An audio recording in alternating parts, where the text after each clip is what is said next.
Distinguished guests, ladies and gentlemen, it is with immense pride and pleasure that I introduce to you the President of Ireland, Dr. Michael D. Higgins.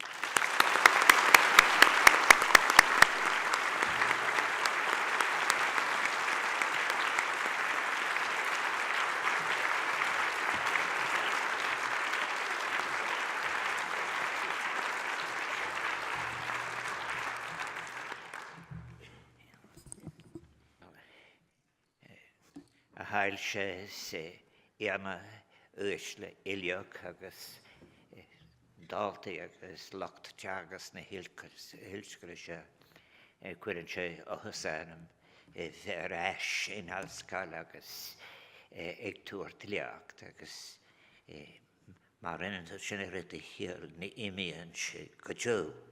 May I say, distinguished guests, and I'm so pleased that I'm accompanied on this visit by the Irish ambassador, Martin Fraser, and also by the Secretary General of my own department and many other members, some members of indeed the Consul General, to whom correct tribute has been paid already, and many others. And I might just say in Irish, gum weekus liviliokas and firkin forja tarashif Rome, Hayanos Mafan Kela Saivin, is it a toitias the lum. I'm accompanied by my wife Sabina, and as I have just said in Irish, I want to say how grateful I am for the reception that I and Sabina and those travelling with us have received here in Manchester. I want to thank the Registrar, Patrick Hackett. I want to thank you for your kind words of introduction. And may I say that I appreciate the honour that has been given to me in being asked to give the inaugural lecture of this series, sponsored by that great friend of the university, John Kennedy, who I'm delighted is here with us and who is a good friend. And particularly a series that is celebrating 200 years of scholarship. I spoke at this university in 2012 when I gave a lecture entitled Thinking of Manchester and its Irish Connection. So it's a great honour to return again to this university as President of Ireland. And the lecture this evening is on the consciousness of our times, the consciousness of our time's need in responding to interacting crises, and the role of universities as spaces of discourse in facilitating it. It was, of course, a great honour to have been conferred yesterday with an honorary Doctor of Letters, for which I'm deeply honoured, as I have said, the privilege it is to give the inaugural lecture in the new John Kennedy lecture in the lecture series. And when I think about it as well, it is that I studied here at Manchester half a century ago, 50 years ago. Now, I have to just maybe say an understatement. It was quite different. I recall from my time at the University of Manchester a list of distinguished names, be it students of academic staff. I think, for example, of the person to whom I was working my supervisor was J. Clyde Mitchell, who became Manchester's first professor of social anthropology in 1949. Max Gluckman and Maurice Peters were distinguished scholars in the anthropology department. Bruce Kapfer was coming on stage. And I had a dear friend, Valdo Pons, whom my lecture in 2012, I drew very much on Valdo's work on the writing about Manchester in the mid-19th century. See, this is how it goes in a way. You celebrate 200 years of the university, from 1824 to 2024. But you know, also you must remember, 1821 is the cholera outbreak. And 1832 is the publication of a very significant pamphlet on the condition of the Irish in Manchester. And also, of course, as well, it becomes what is a compassionate volume, becomes abused as a major text of discrimination and prejudice and exclusion. I think of that time as well. There were distinguished as people from others, Norman Long, who really, Norman made an immense contribution to social subjects in his critique, which became one of the most used books internationally, was his critique of the modernization theory, or more accurately, the modernization myth. Now, such scholars were, of course, preceded by fine scholarship, and indeed I have read and looked at the fine scholars who've come after them, such as James Nazu, the current professor of sociology, whom I compliment for his important work on inequality and social justice. So today, Manchester University is a very significant educational institution, a student body of over 46,000, 5,300 faculty staff. So it is a very impressive institution. And I would like to begin by wishing all who come and study here success and happiness in their studies. Students are important. I take the occasion of acknowledging as well the Irish who work here at the university, including Dr. John McAuliffe, Professor of Poetry at the Centre for New Writing, who I'm delighted is with us this evening. I think I might begin by saying something about that experience of 50 years ago, my own personal experience here. I have to say the term city Manchester, while later I would hear words ring like the spinning jenny and all of that industrial Manchester. But in County Clare, we first heard of Manchester in a way. I was living in County Clare, and it was in the atmosphere of the 1950s. And between 1955 and 1960, 250,000 Irish people emigrated mostly to England because America was closed. And I think I lived near a railway station, Ballycarney, Market and Fergus. And from that station, so many would go on the train, the emigration train to Dunleary and on then to Holyhead. And my sisters, who were twins at 19, 20 years of age, read of an advertisement from British Rail where they supplied you with a job, but also with accommodation in a hostel near where you would be working. And that is my connection with Manchester, the immigration of half my family, what I would describe maybe later in a literary sense as the scattering. We were beginning our scattering. And indeed they married and reared families in Manchester, in Oldham and here. And I think, when I think about that, I spoke about it, I think about those 1950s, but also very, very much in much more detail in my 2012 lecture. And that lecture, I was very grateful, in fact, that Professor McAuliffe published it at the time in the Manchester Review. And I think this, therefore, I need only briefly refer to it. But what does it mean? I stayed with my sister when I came in 1968. I was a postgraduate student. They had not really heard of Irish people doing postgraduate work in anthropology, social anthropology, sociology. And I do remember a rather memorable phrase after the Wednesday seminar with Bruce Camp, in fact, sitting near Bruce Campfire, and I think Max Gluckman would say, as we walked out, "Michael, you must tell us someday about your own people." I think that when I came, therefore, I lived in Corby Street, just across from Bellevue. I don't think it exists anymore. And therefore, I moved between two worlds. I moved between the world of my brother-in-law, drove, when work was available, heavy machinery. And when work wasn't available, he operated in a scrapyard. And that family, I moved, therefore, every day from Corby Street to Dover Street, where you had the Department of Government, semi-final, which, of course, interestingly, had a military section, and I also then in the Department of Anthropology. I have to say that it's the most valuable time of my life. The scholarship and the conceptual innovation, the discussion, particularly from people like Clyde Mitchell, and very particularly from Valdo Pons, who not only later became an external examiner at the National University of Ireland in Galway. I think when moving, I must say, and it's something I wish was studied more in universities, about the experience of strangeness. If you were from my background, and given there was a lot more to it than that, how would you find being in such a little set of competing contradictions?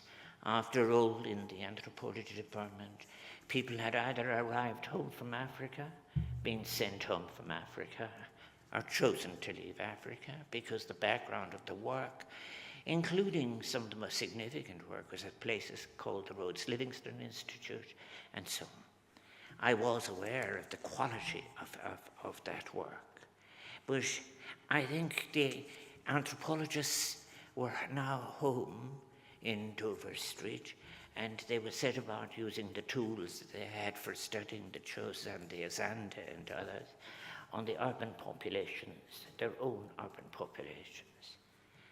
There were radical works around at the time. I remember Cliff Slaughter's work, Coal is Our Life, and what was happening to coal communities. Such work would lead later to studies of networks among urban dwellers.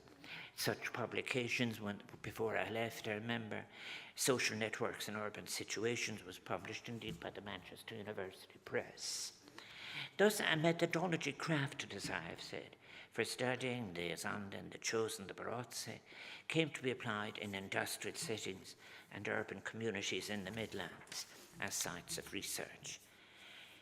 That early work was extensive, influenced as well, which hasn't been noted sufficiently, by the fact that so many of the anthropologists, their training was a legal training, so thus their access to communities was very much in their research was an understanding conflict and disputes. There was beautiful work too. Of course, I think Clyde Mitchell's Kelela dance and others looking through the movements in the dance, what it told you about structure. I have to say, Master Friend, a man I would know later was Erskine Childers III, who was in fact working that time for the BBC. And he wrote of how these ceremonies of leaving Africa were being managed. The lights would go down in a stadium so that you wouldn't see the British flag being lowered. And then the lights would come on as the flag of the new country was raised. And the BBC commentator would say, and thus a new country joins the ranks of other countries, free to make its own mistakes. I think Erskine Childers objected to Mr. Temple, but the very first that he wrote about it afterwards in a monograph called Amnesia at Midnight. And from this period I developed an ever deeper interest through Valdo Pons in urban sociology, and above all else in migration and migrants. And for years afterwards, and I say it now here in Manchester, I was deeply indebted, as I've said, for the conceptual work of J. Clyde Mitchell, Valdo Pons, and Peter Worsley, and David Morgan, and others, whom you've named correctly, a building after, I think, in the Morgan building, and others. They'd introduced me to both in terms of theoretical models derived from migration studies in Africa and their own research of the experience of migrants from tribal settings. I mentioned Clyde's beautiful Kelela dance and his very important seminal work on the causes of labour migration. Valdo's study had been Stanleyville, and of course his later contemporary interpretations of Manchester's in the 1830s and 40s included a valuable critique of Engels, who described the Irish as uncivilized, and the work of James Philip Kay. Kay is the doctor to whom I refer to, who did the study and whose work was later misused. Then there's Cook Taylor and Richard Parkinson's comments on Manchester's life and industrialism.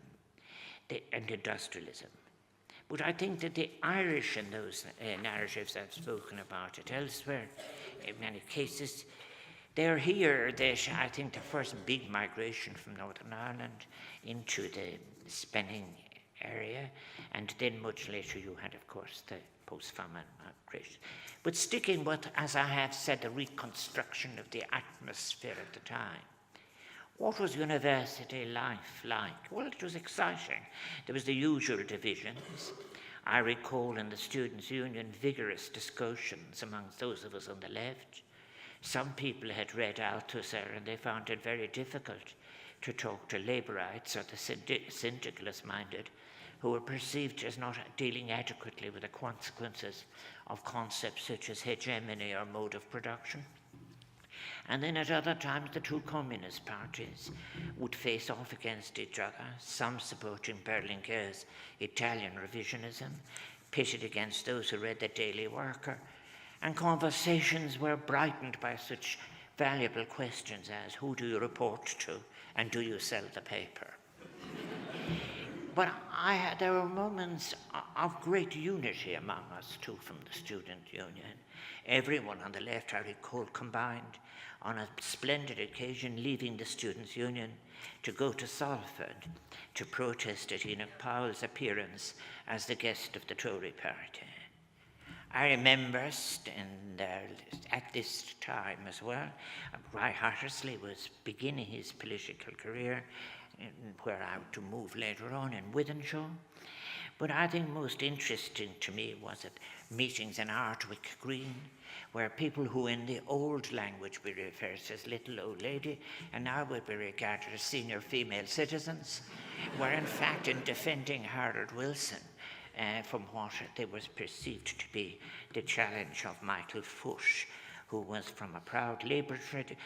I think Harold, in fact, built, who had just spoken of the white heat of technology and the future, the immense possibilities of a technological future. On Foot, on the other hand, stressing a proud Labour tradition of organised labour and the struggle of the unions over history. And 1968 was that kind of year, a formative year of hope in so many parts of the world, a moment of emancipation and liberation, and even in the global north, in the atmosphere of le trente glorieux of the capitalist world, and in the relative, if oppressive, stability of the Eastern Bloc, people young and old were imagining, writing and discussing in private and public gatherings new emancipatory possibilities. In May 1968, student protests in the Sorbonne, dismissed by French ministers as the mere outburst of libertines, spread across France to become a 2-week general strike as millions of workers seized their factories in an explosion of imagination and aspiration. In August 1968, the people of Prague took part in hundreds of acts of nonviolent resistance against a Soviet invasion designed to crush the liberalizing initiatives of the Czech government. I recall discussing with Václav Havel this and thinking about how he often spoke is that he wished he could recover the energy of that period for his later work. In all of this agitation, the organized labor of trade unions played a crucial role. I have to say trade unions had been important to me since my teens and all through my adult life.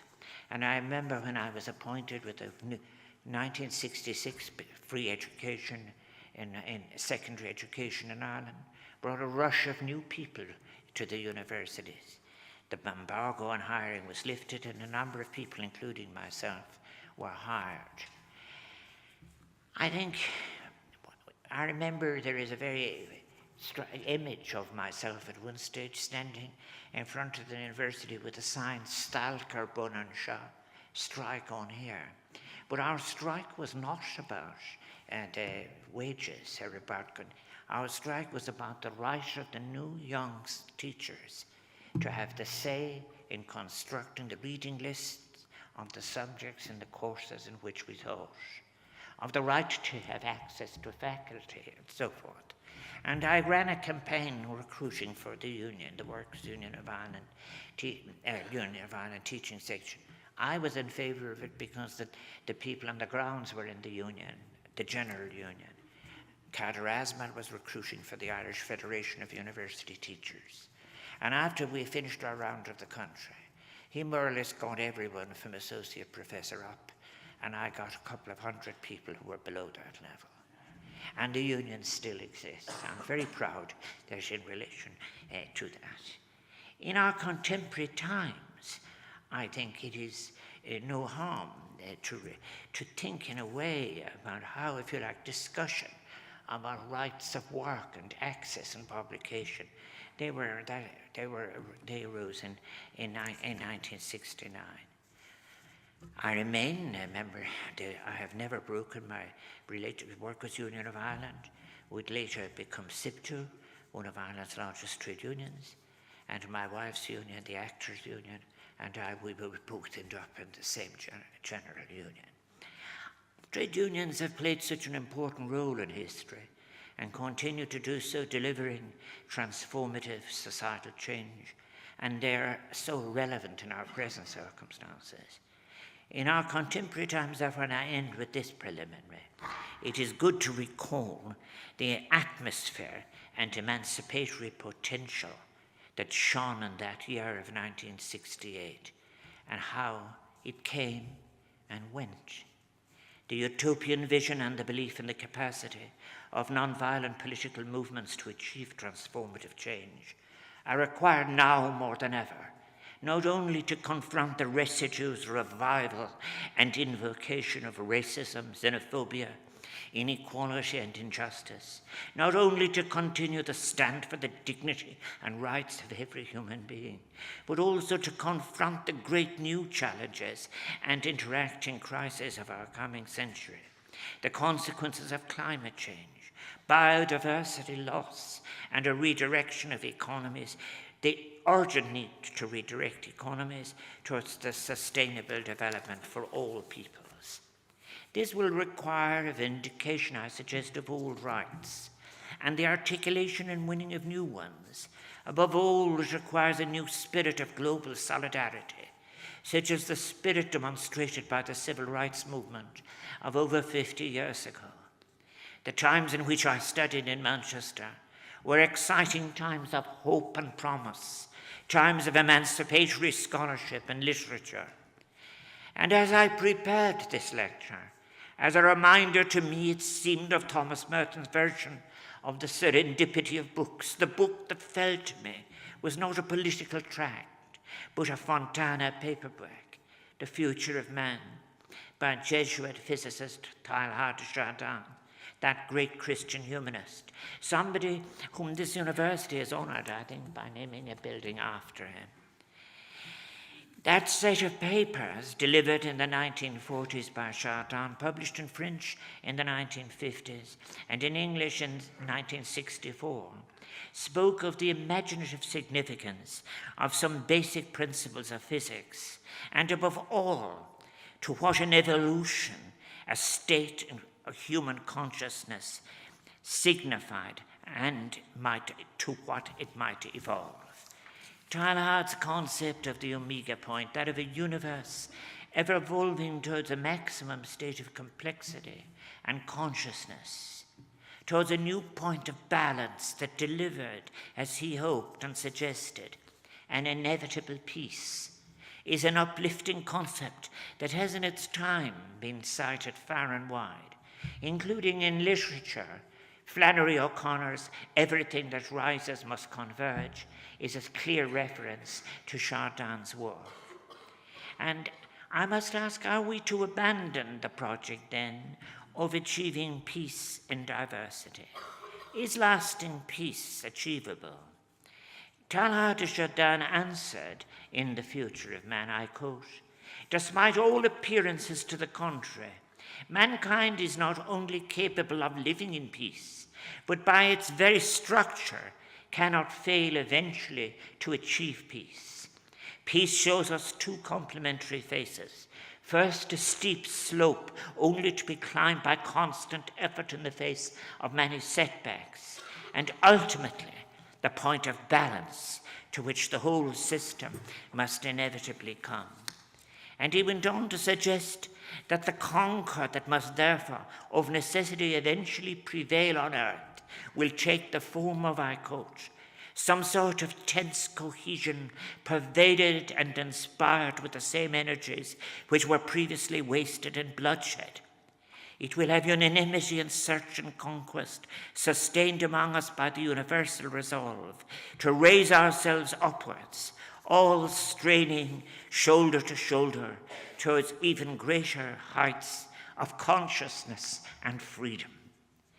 The literature of '68 and some decades to follow, to which Chardin's work gave such impetus, suggests true peace invites to a fulfilling project for humankind, constitutes a realization of humanity's potential to become finally alive to realize the possibilities and demands of its evolution. It echoes an immense body of writing that can be found in the history of most cultures. Why is it then that we find ourselves at this very moment, 2024, still so painfully incapable of agreeing among ourselves? Why does the threat and promulgation of war still appear so menacing and widespread? Why do we accept failure in diplomacy and almost regard war as a natural inevitability? Is it because those who hold power and head the institutions which serve them still have not purged themselves sufficiently of that which Paulin de Chardin called the demon of immobilism? Or could it be that the underlying antagonism which separates those at the conference table represents, as he put it, the eternal conflict between motion and inertia, the cleavage between one part of the world that moves and another that does not seek to advance? How then might we muster a heightened consciousness to challenge a dangerous and divisive immobilism, enable in passing fulfilling relationships, enable resonance with each other, as some new original sociologists are writing, such as Professor Hartmut Rosa of Jena University, when he argued in his book for examining how we resonate with each other. And then I ask, what role does the university as an institution have in enabling such an evolution of consciousness? I suggest that achieving our new point of equilibrium requires us to rekindle our faith in the possibilities, in Irish we would say na féidearthachtaí, not yet realized of humanity, in each other, our faith that good things are achievable, that peace is possible, and that is even our natural condition, that to which we evolve. Rather than competing in siren calls for an increasing defense budgets across the world, we might work to develop a greater consciousness of the existential plight facing humankind, of life as it is being lived and experienced, seek to provide an institutional framework that sees difference as not necessarily being threatening, but rather as an opportunity for an enriching cooperation towards shared goals. As to that immobilism of which de Chardin spoke, an example might be of how an unquestioned block of scholarship, with its assumptions left untested, can be a source of not only immobilism, but serve as rationalization of neoclassicism. For example, in neoclassicism in the social sciences, offering something that resists critique while being at the same time an uncriticized hegemonic source of policy. I recall in the 1960s, when I was a young student at Indiana University, I was encouraged to concentrate on what was suggested as the seminal texts on development theory and practice, on a set of studies that were concentrated on industrialism as an endpoint of successful human achievement and development. And thus began my encounter with modernization theory, pillared as it was on such foundational texts of those of the Princeton studies of Hammond and Verba and Huntington and Lucian Boyle, David McClelland and others. I think that these would be so valuably critiqued by a scholar here in Manchester, Norman Long, later. Their shared model consisted of a simple division of the world, originally between developed and traditional countries, and would be later extended to create a continuum where characteristics of modernizing potential were contrasted with inhibiting traditional factors to an inevitable prosperous alternative industrial society. The balance found by the authors in examination decided a people's position in the continuum. Through this culturally ethnocentric, linear, and reductionist prism, so valuably, as I have said, critiqued by Norman Long, one was invited to study the sources of one's own people's backwardness, as Orlando Falls-Boda famously wrote at the time. Those seminal texts from Princeton University Press shaped sociological teaching for many years, particularly where sociology was being introduced as a new subject. And they would travel in airplanes around the world as different people fell as well into the single one trap of development. I remember meeting a scholar of my time saying, God, I've dug out the old lectures I never thought they'd be useful again. And off he went in the 1990s. And the existential challenge that faces us today, be it global hunger, malnutrition and poverty, sustainability, biodiversity loss, climate change, they all require us to arrive at a new enhanced consciousness, a new point of balanced concord resonance, as in fact Chardin would put it, an agreement as to the means and strategies of survival itself. The writings of which I have referred were part, that is, on a consciousness of promoting a consciousness that sought peace, recognized interdependence. It all emanated shortly, remember, after the time of the foundation of the United Nations, of a seemingly shared aspiration toward making war unnecessary, of global peaceful coexistence, a period of deep reflection, and it included reflection on the evolution of human consciousness itself, of what it was, and of achieving a balance between individuation and the purpose of others. This was a subject that engaged Gottfried Leibniz, Carl Jung, Friedrich Nietzsche, and of course Schopenhauer, amongst others. And they are all contributing so much in their differing approaches. It was a time of burgeoning scientific and technological discovery, accompanied by a not inconsiderable hubris. The debate on how science and technology might impact on society was very much a secondary consideration. And I spoke of the confrontation at Ardwick Green. If it was a consideration at all, Howard Wilson's speech in Manchester University on the white heat of technology took a hubristic tone. And I was so often later to be struck by the similarities of tone and such hubris in that speech given hundreds of years earlier by Francis Bacon as part of the generation of the myth of progress. Bacon wrote, "I lead to you nature with all her children, to bind her to your service and make her your slave. Gouge out her secrets." The legacies of an uncritical approach to the science-technology society debate has led to desperate choices in societies where fear has replaced hope or possibility of cooperation, to a competitive pursuit of ever more deadly instruments of war and mass destruction. Indeed, now, the capacity of destruction of lives and settings without identification and with impunity. The growing dominance of the military-industrial complex in parts of the global economy, itself a legacy of such surrender to technos and the abandonment of the discourse of peace and non-violence as ideals and instruments of harmonious living. Is there a possibility of achieving what I've been talking about, the consciousness of which Chardin's work and the questions it poses? Can we move past points of blockage, be they conscious or unconscious, to real emancipatory progress in realizing the possibilities of the fulfillment of our human potential?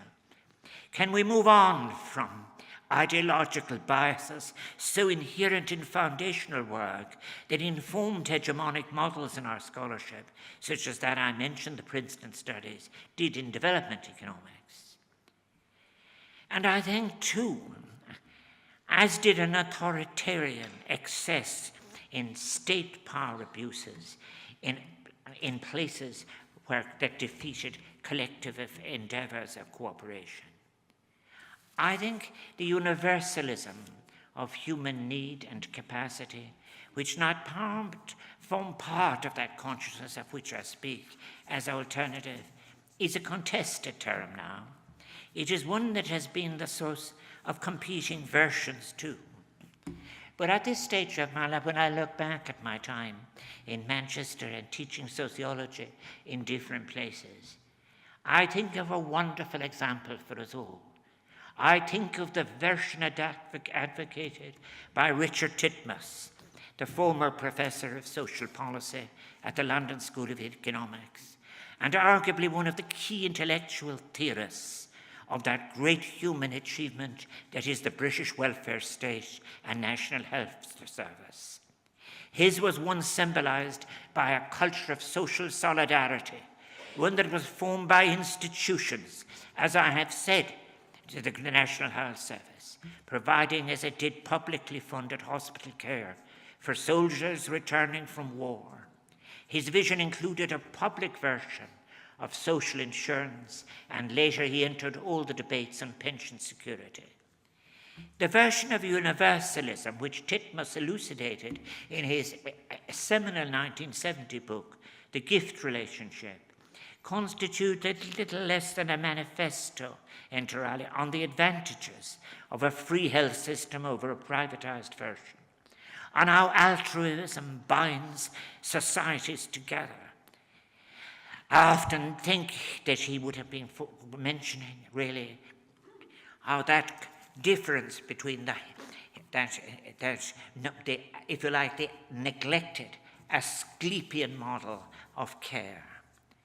I think it is very interesting, too, that the important aspects of healthcare which he addressed, he suggested that the concentration should be on what was more difficult to measure.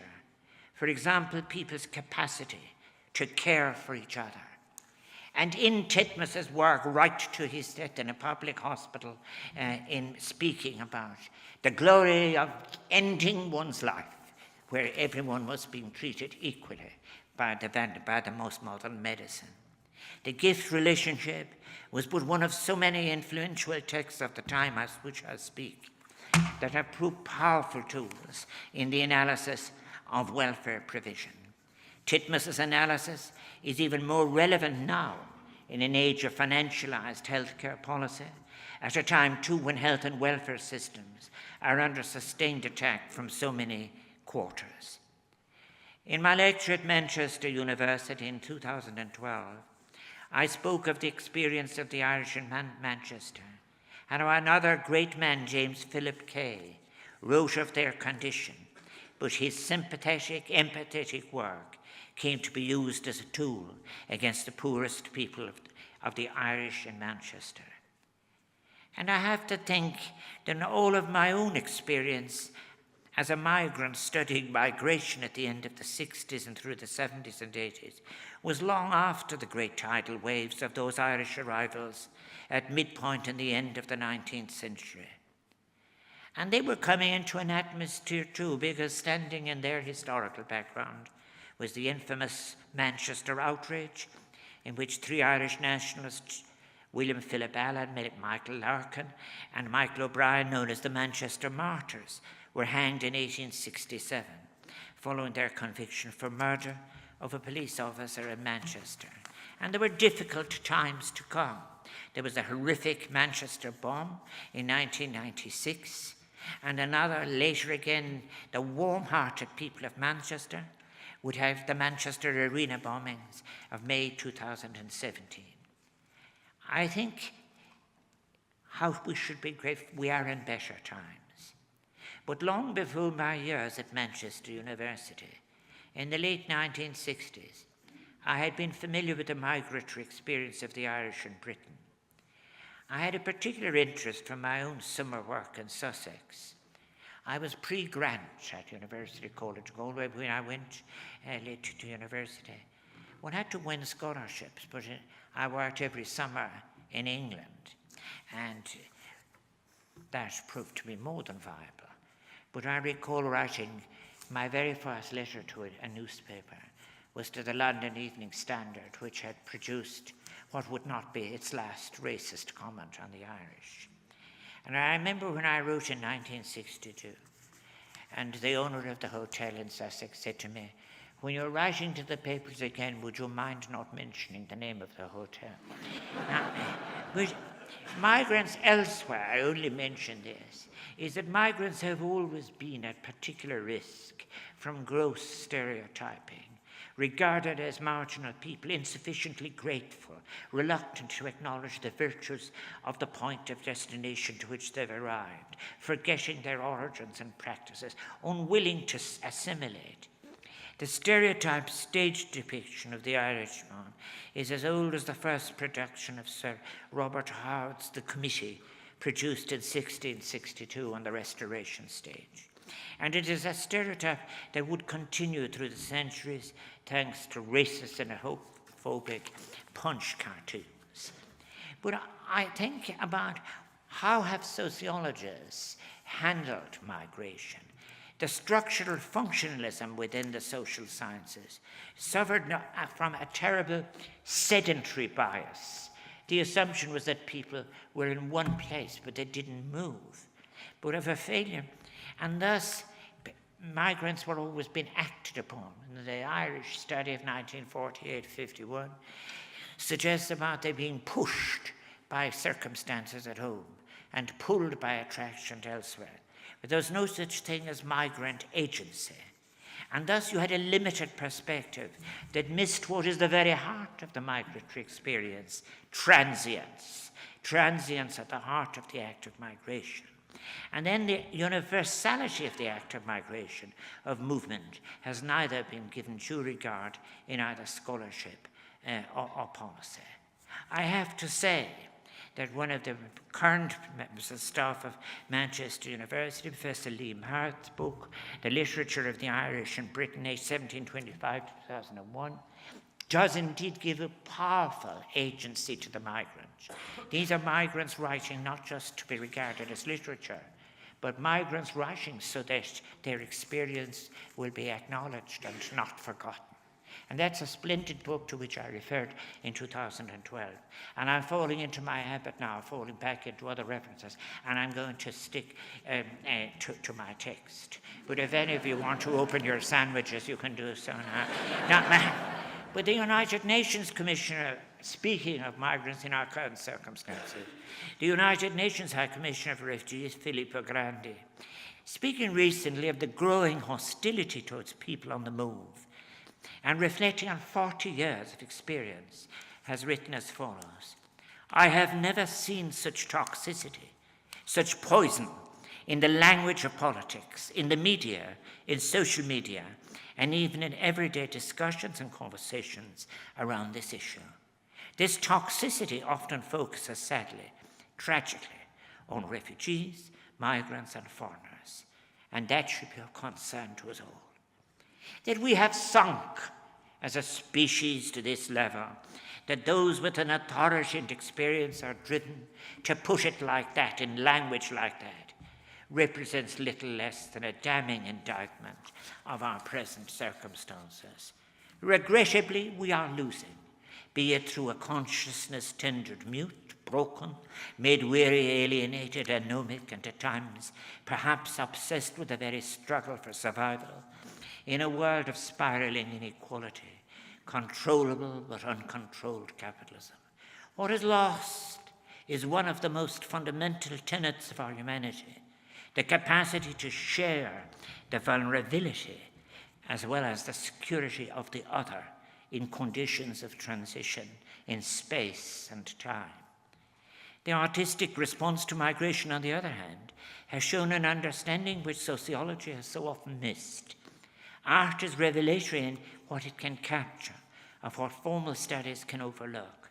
The exhibition in this university's Whitworth Gallery on forced migration and displacement offers a nuanced, complex story, driven by artists with lived experiences who have had the insight, the creative imagination, and the resilience with which to share their own stories. They open out the vision on migration and shift our collective thinking away from a fixation with crisis, boats, tents, and mobile peoples, towards acknowledging histories that are simply incomplete. We are all migrants in time. Migration has been the natural condition of humankind as long as historical facts have been recorded. The benefits of such migration in every age have been of such importance, not least in scholarship.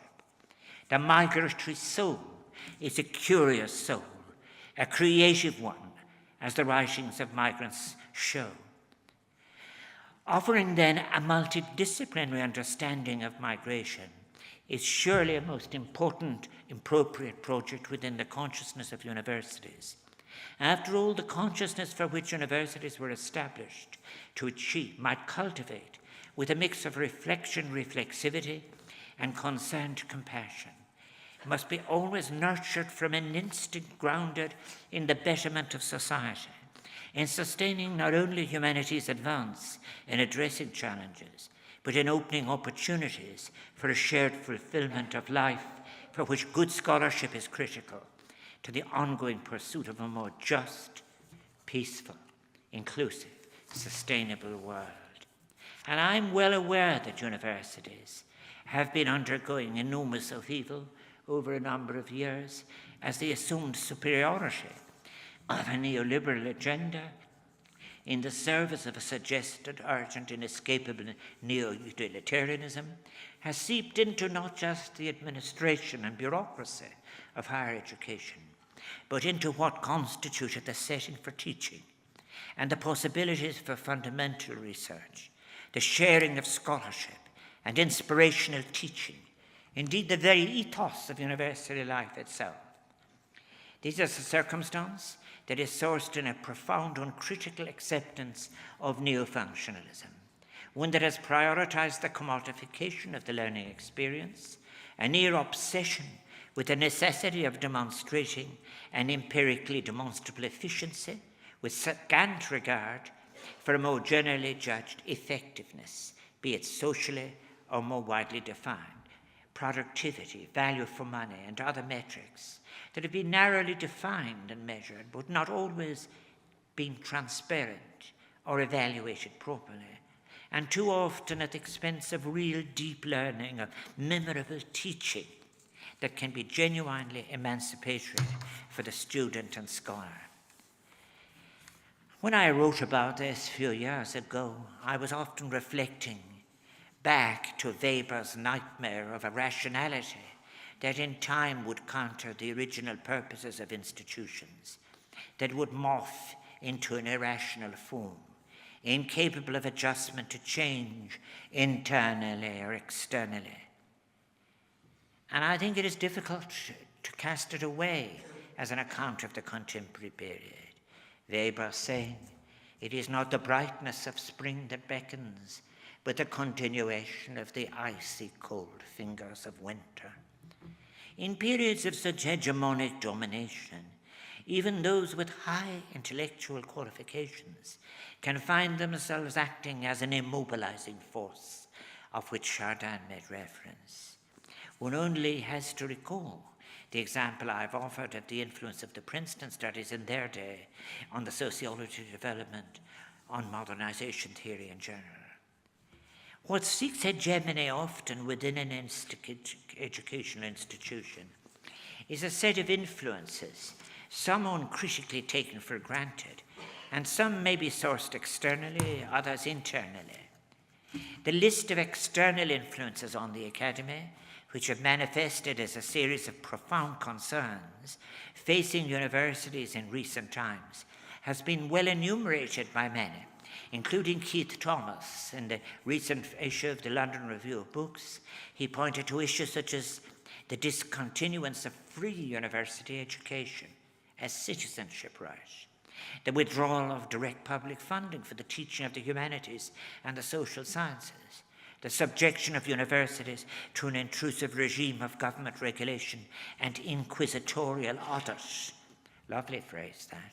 The crude attempt to measure and increase scholarly output, the requirement that all academic research have an impact on the economy.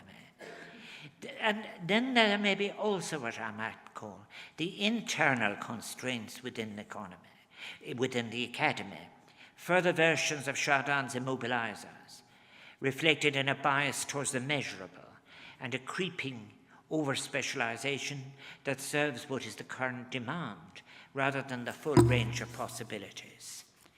And when it comes to university ethos, Edward Said said he offered an example of John Henry Newman as an argument against the consequences of over-specialization.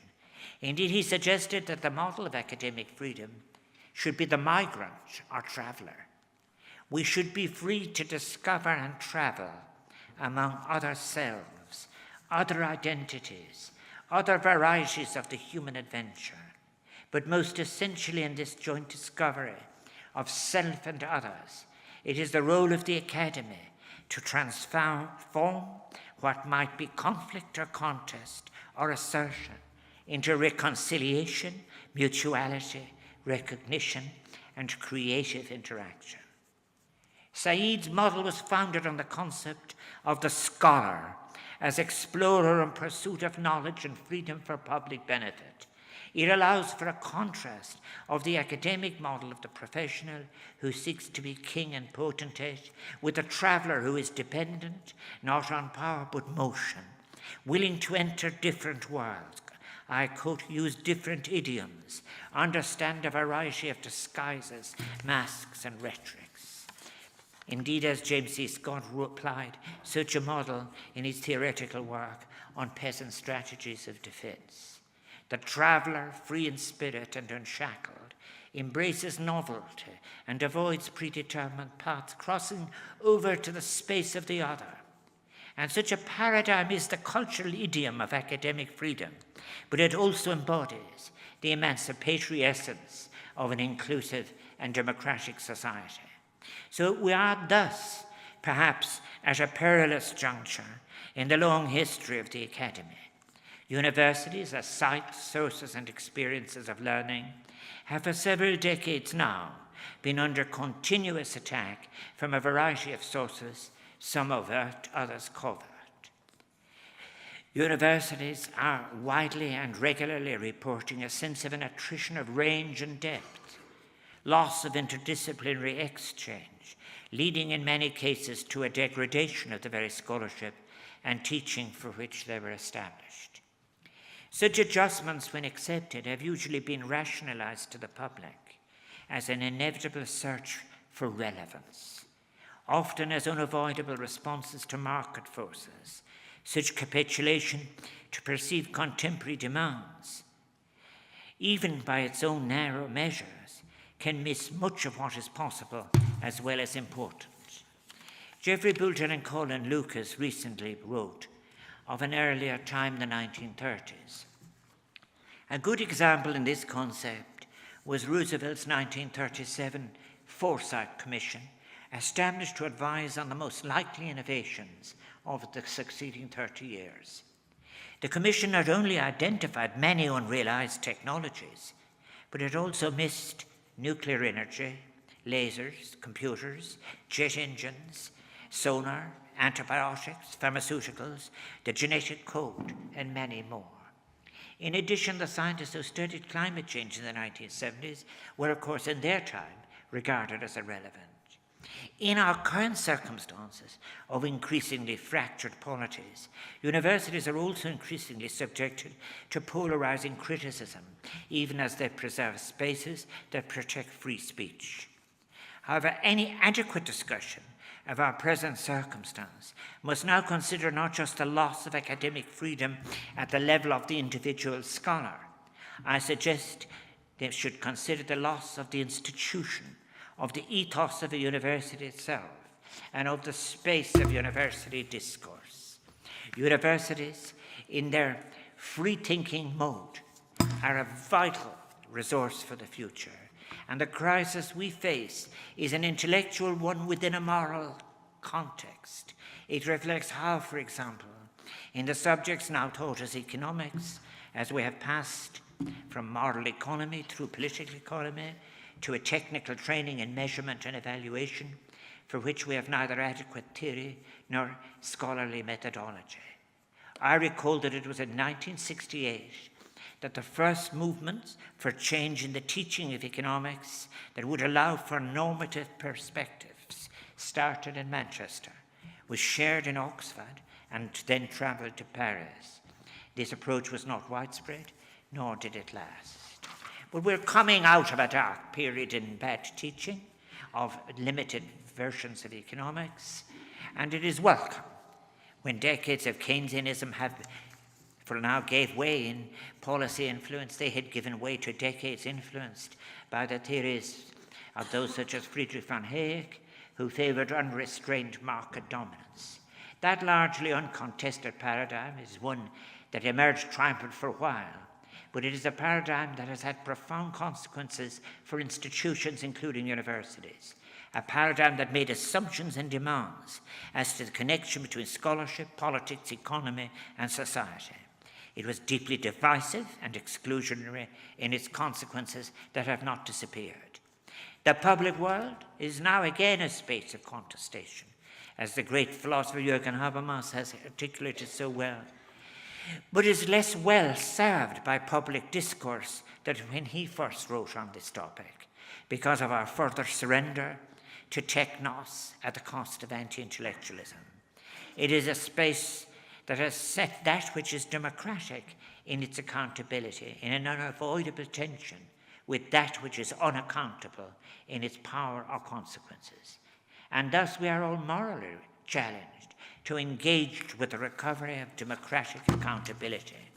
So much ground has been lost in terms of what Habermas coined the public sphere, the public world, the shared essential space of an independent people, free to participate and change their circumstance, to imagine their better futures. So the academy is morally challenged, I believe, whether to drift into be part of a consensus that accepts the legacy of a failed narrow paradigm of existence, or to offer or seek to recover, drawing on its rich scholarly tradition, at its best moments of disputation and discourse, alternatives that offer with energy a democratic, liberating, creative, and sustainable future with potential emancipatory outcomes, deeper consciousness, and what was always there in the old philosophy, human flourishing. Universities are challenged once again, and with energy displayed within and outside the walls, to embrace and foster the role of critical citizen, drawing on a sense of history, encouragement, facilitating imagination, disputing taken for granted assumptions of competing hegemonic models of narrow utility. What is now needed is the seeking of the space, the capacity, the community of scholarship necessary to robustly defend the free, critical, scholarly university tradition and challenge, for example, such reductive paradigms of connection between economy and society, ethics and morality, democratic discourse and authoritarian imposition that have failed so miserably. But I believe that universities can lead in privileging a new global consciousness that calls for new paradigms of engagement with the world, contribute meaningfully to the discourse on the present challenges of our day, be it the crisis in democracy, the ecological crisis, the humanitarian crisis, global hunger, poverty, or the privileging of war at the expense of peace and multilateral engagement. May I suggest that all of these issues are fundamentally based on how we take each other into account, be it by averting our gaze or celebrating together our differences, vulnerabilities, and anxieties of interdependency, how we may seek to resonate with each other, if I might quote again Professor Rosa. All of these suggestions are about reclaiming the university as a space for curiosity and of energy, a space that can accommodate strangeness and even eccentricity, a space itself that is a source of ethics. I recall myself the curiosity which fed the desire to be inside the walls of a university before I had the capacity to do so, and the strangeness when I went in the gate. I recall the power of collective disputation and action within it as a student, and the great sheer privilege of what it was to come to be a university teacher, teaching curious students, so many of whom would go on to be friends, colleagues, and make their own contribution. I'm asked sometimes, are you hopeful then? I resist being driven back to any Adorno-esque pessimism. Yet that seminal 1941 essay by Herbert Marcuse, Social Implications of Modern Technology, remains a cautionary and prophetic account of all those dimensions of technical reason open to repressive and ideological utilization in the hands of authoritarian regimes. Too much of it has come to be.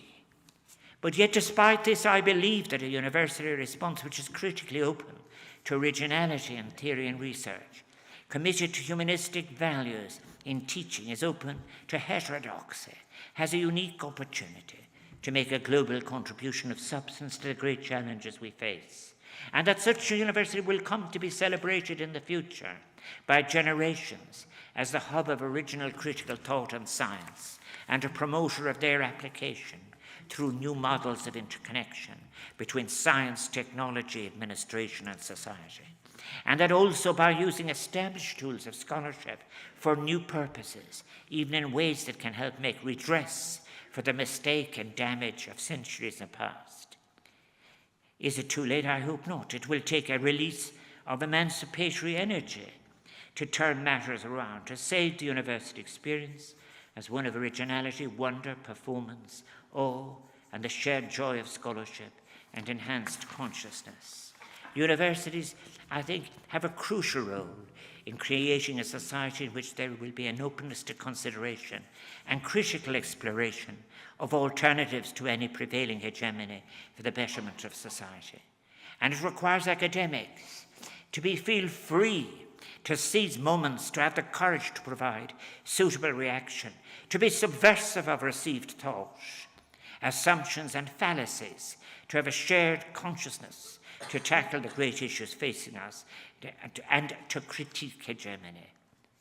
In that developing of an evolved consciousness, I suggest that must include a robust response to rising, deepening global hunger, malnutrition, poverty, famine, avoidable pandemics. We must allow power to transfer to the peopled planet.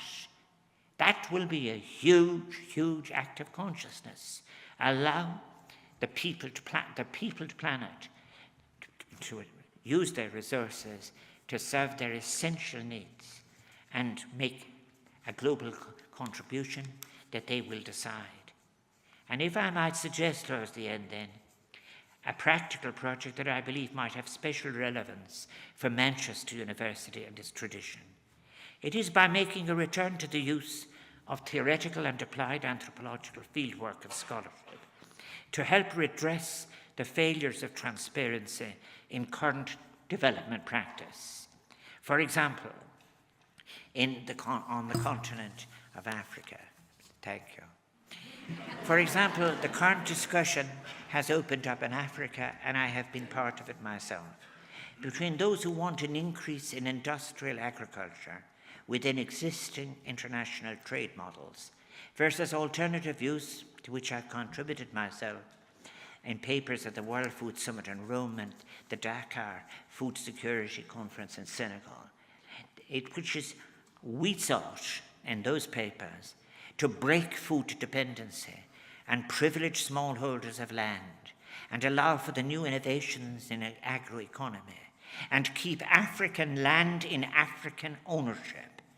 For example, among the alternatives is the much discredited De Soto model, which suggests that you must make the changes by granting titles that can be the collateral for bank loans.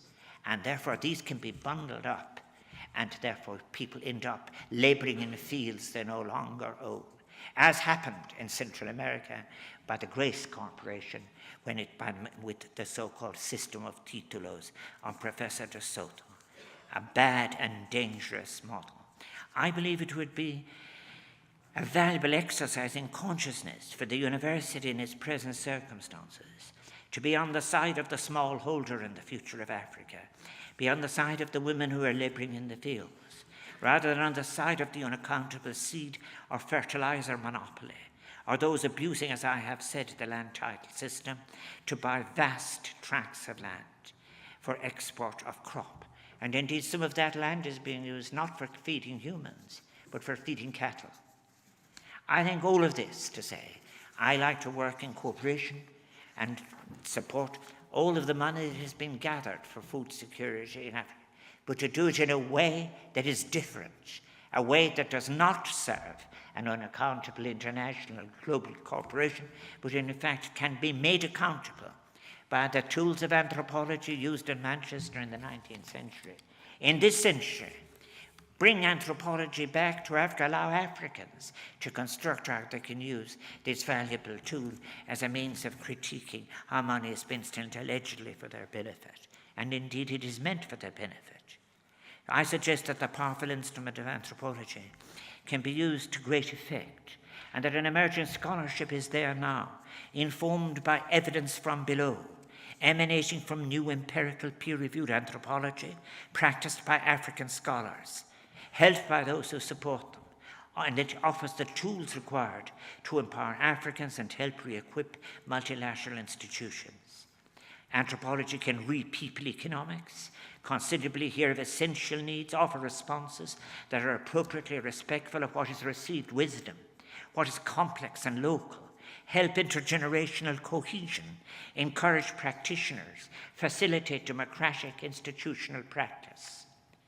Then too, given the food insecurity and hunger are the drivers behind migration, the pursuit of food sufficiency represents a significant contributory factor to tackling dangerous forced migratory flows.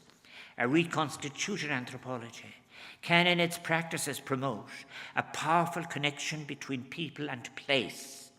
It can constitute a people-directed response to breaking dependency and poverty with a capacity for state building and the promotion of transitions to democracy. In its being people-focused, anthropology can nurture capacities in circumstances such as were envisaged in a Martha Sense capabilities approach, thus creating opportunities for everyone to fulfill their potential, utilizing their talents and wisdoms. And such a new anthropological scholarship can assist, I believe, in achieving real emancipatory potential for new models of food production systems. And I can go further. I believe that failure to facilitate an inclusive ground-based consciousness of the food security crisis and to allow for a pluralism of approaches in teaching agricultural economics and development theory, and specifically food production, is a deprivation of students' basic rights, indeed citizen rights.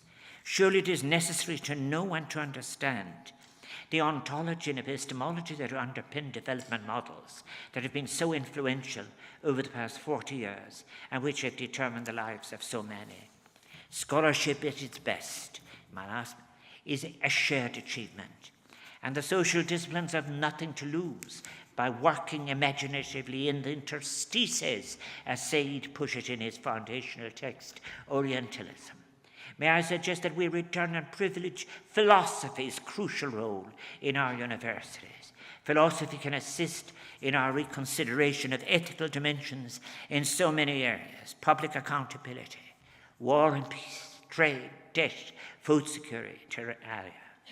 Can universities provide the source of hope necessary, creating the discourse for tackling climate change, global hunger, and enabling peace? Yes, they can. Academic freedom has never been a more important principle of the university ethos.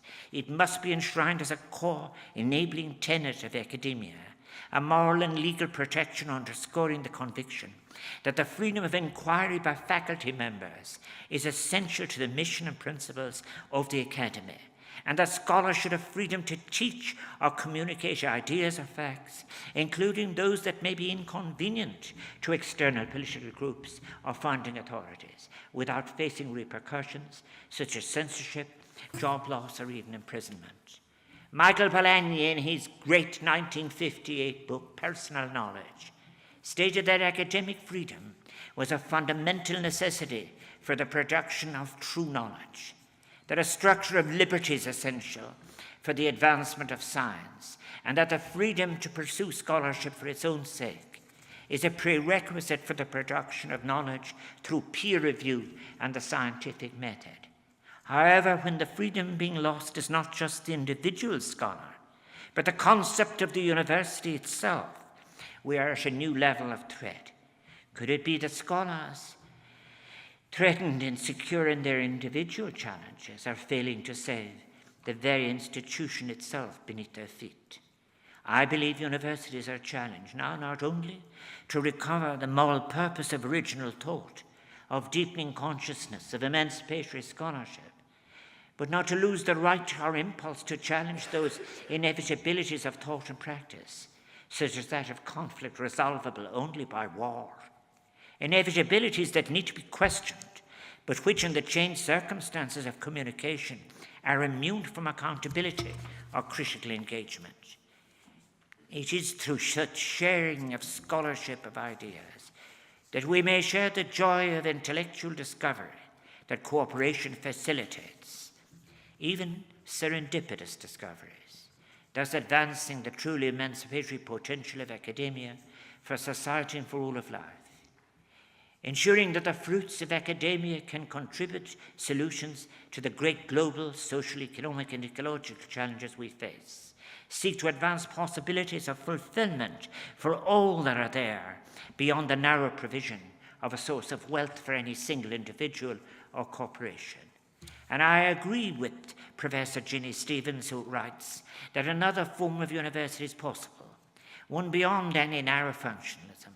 Rather than continuing to reinforce an individualistic approach to academic success, universities could be contributing to the public good by shifting human societies onto a path towards a more sustainable, peaceful, inclusive future. By linking their scholarly missions with global solidarity and such climate justice, universities can expand their impact and relevance by connecting more directly with our diversity of community needs. So I believe that the emancipatory potential of universities is enormous, but perhaps they have allowed to become underutilized as a driving force for social change for public good, for the potential to support and hasten the transformative social, political, and economic changes we need. And there is an urgent need, of course, to resist the quiet capture of universities, overtly or covertly, by powerful elites and corporate interests.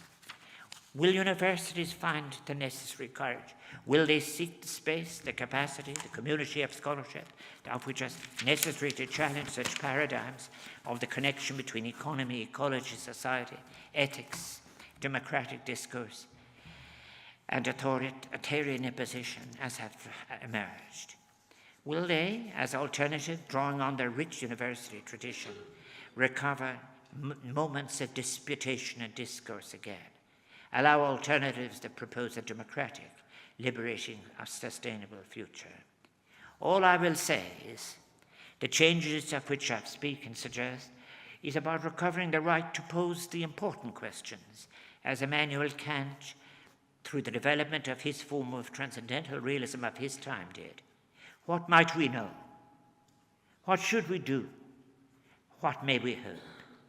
And it was Raymond Williams who said, to be truly radical is to make hope possible, rather than despair convincing. And the title he gave to his very final paper was, Be the Arrow, Not the Target. And universities, I think, finally are best when they're living communities of scholarship and critical change, when they are sites for reflection, creativity, participation, and radicalism that can be invoked as better moments of their contribution to humanity. For those of us who had the privilege of being university teachers, and those who still are, the university is, I suggest, a space from which new futures can emerge, even utopian ideals of which the university community and students have so marched out together. We must all make this possible again with the greatest of urgency. It is a time to recover diversity of scholarship, unity of scholarly report, to strike out for originality. And out of a struggle, I think, for the recovery of the public world, the possibility of the emergence of truly emancipatory, connected paradigms of policy and research are visible on the location. I have to say, finally, and with your permission, I've been thinking about what I have said just now, about radicalism. I've been recalling my time as a student and as a young university teacher, a time when students and I so often at weekends shared a journey to a public space where we offered our views with anyone willing to listen. And I believe strongly that this was and is a valuable aspect of universities and the public system. And this is a spirit I sought to capture in one of the few poems I have written since I became President of Ireland. I wrote it in tribute to Mary McPartlin, singer, feminist lecturer, and trade unionist, with whom I had shared many a stage in the past. And it was a poem, my poem is called Of Saturdays Made Holy. The night is long and I awake, are struggling to recall the making of the march on those Saturdays made holy. The beat of feet behind banners that bore the glory of the words, the call for a life made equal. Banners held steady for the speech, gold-threaded, fringed, eyeletted with care, for the carrying to defeat the opposing breeze, borne by arms made strong, from work of mind, of heart and hand. Those words went out to cheers our search for now. They are not gone, nor is the memory of how they danced without restraint, skipping back and forth to cheers in joyful subversion of the ordinary. The echo of that beat of feet behind banners on Saturdays made holy is slow to come. Can it be that it is lost, perhaps forgotten? Surely not so, for in the long sweep of history and the stories that will be told, others will hear of how behind banners they marched, women and men, and children too, on Saturdays made holy. It will be told of how they sometimes won, but often lost, if never defeated. It will matter that they sometimes wept, unfolding for another day those banners that carried words emancipatory. The night, though long and dawn so slow and breaking, yet morning light glorious reveals how from those arrows fledged in history that missed their mark in darkness has sprung in light some frail fruit trees of hope. In other times an old planet weary finds new life, renewal from the music of the heart. And now a new song emerges from behind banners, gold-threaded, again made sacred, on Saturdays made holy, with words emancipatory, as voices rise and sing of love and a new day for all humanity.